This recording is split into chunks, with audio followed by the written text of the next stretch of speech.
শ্ৰী প্ৰহ্লাদ ৰুলি দাস শিৱসাগৰ পৌৰসভা আগুৱাই আহিব শ্ৰী গোপাল কৃষ্ণ দাসগুপ্তা শ্ৰীভূমি পৌৰসভা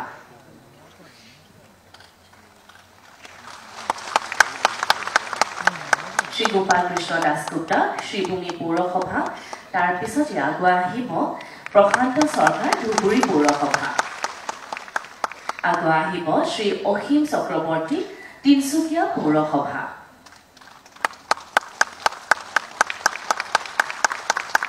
শ্ৰী অসীম কুমাৰ বৰা যোৰহাট পৌৰসভা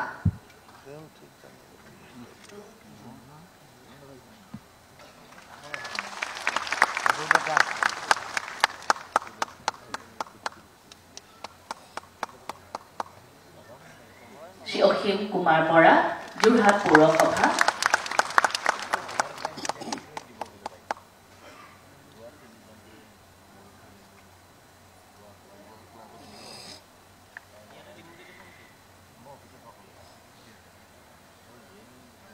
শ্ৰীমতী লীলা দাস উত্তৰ গুৱাহাটী পৌৰসভা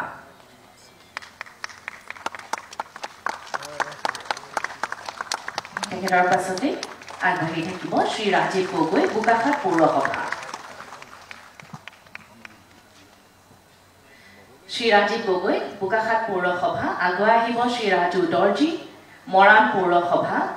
তেখেতৰ পাছতে আগবাঢ়ি থাকিব শ্ৰী মঞ্জুৰ সিং শিমলুগুৰি পৌৰসভা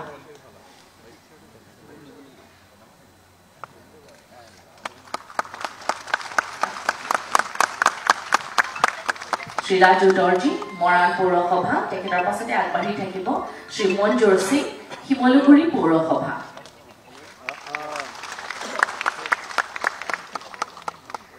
তেখেতৰ পাছতে আগুৱাই আহিব শ্ৰীমতী নানকি বাস্কৰ নাহৰকটীয়া পৌৰসভা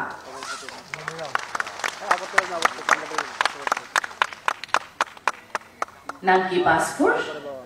নাহৰকটীয়া পৌৰসভা আগবাঢ়ি আহিব শ্ৰী অৰুণ বৰপাত্ৰ গোহাঁই চাবুৱা পৌৰসভা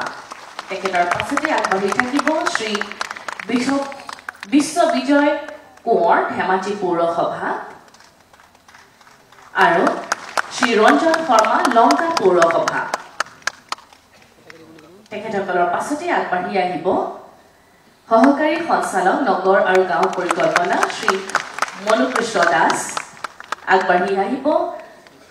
মোহনা শাৰদা সহকাৰী সঞ্চালক নগৰ আৰু গাঁও পৰিকল্পনা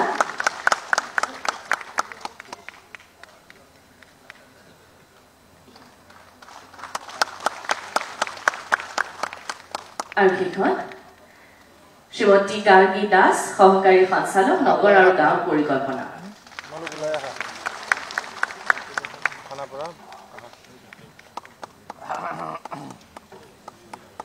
নিযুক্তি পত্ৰ ভিতৰত এইখিনিতে আমি সামৰণি মাৰিছো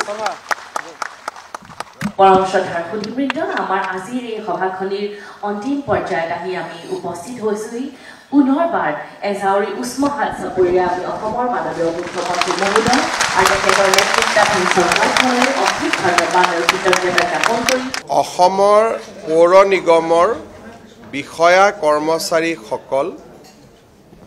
পৌৰ নিগমটোৰ ওপৰতে দৰমহাৰ বাবে নিৰ্ভৰশীল আছিল যিসমূহ পৌৰ নিগম নিকায়ত যথেষ্ট ৰাজহ সংগ্ৰহ নহৈছিল তাৰ কৰ্মচাৰীসকলে বেতন পোৱাত সদায়ে অনিশ্চয়তা থাকিছিল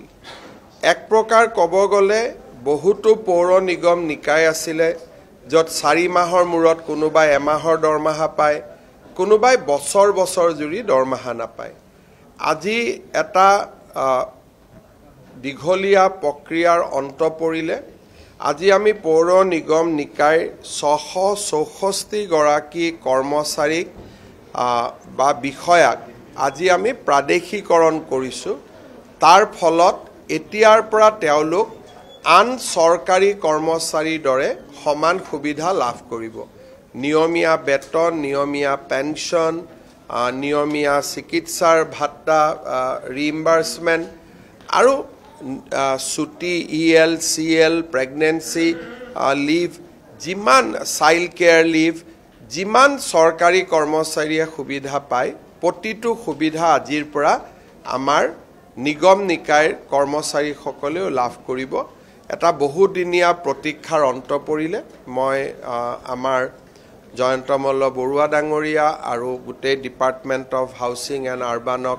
মই ধন্যবাদ জনাইছোঁ আৰু কৰ্মচাৰীসকলকো মই আজিৰ দিনটোত অভিনন্দন জনাইছোঁ। হয়, তেওঁলোকৰ মৃতদেহ ঘূৰাই আনিবলৈ আমি প্ৰচেষ্টা কৰি আছোঁ। 2জন বৰাক উপত্যকাৰ আৰু টোটেল অসমৰ 3জন। আমি যি ধৰণে পাৰোঁ পৰিয়ালকেইটাক সহায় কৰিম। হ'ব।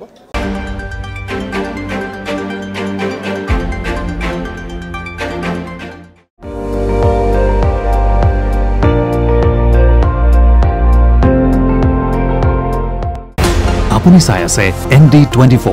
সৰ্বশ্ৰেষ্ঠ নহয় সৰ্বোত্তমৰ দৌৰ।